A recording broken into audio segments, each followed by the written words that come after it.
you enjoyed with this video.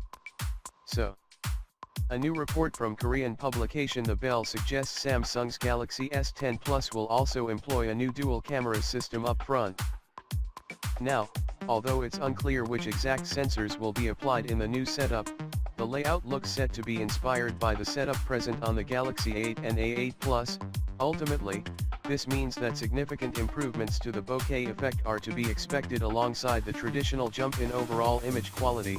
It is worth noting, however, that this dual camera offering will be exclusive to the Galaxy S10 Plus, with the other two rumored models settling for a more traditional single lens offering, much like this year's Galaxy S9 line.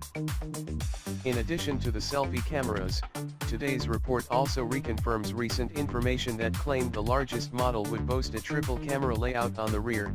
This setup will include a main variable aperture sensor, much like this year's flagships, alongside a super wide-angle camera and a telephoto lens, much like the dual setup up front.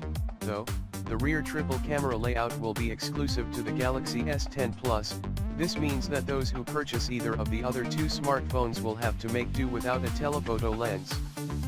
Aside from the camera configurations, both the regular Galaxy S10 and S10 Plus also look set to ship with new in-display fingerprint sensors, removing the need for any sensors on the rear. When it comes to the smaller model, however, Samsung is rumored to be including a side-mounted scanner that could potentially be integrated into the power key. Please help me by sharing this video. You'll not lose anything if you shared this video, and your click on the like button means a lot to me. At last, subscribe on the channel to get my latest videos.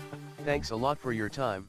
If you liked this video, please share it, and don't forget to subscribe to get last updates. Thank you for your time.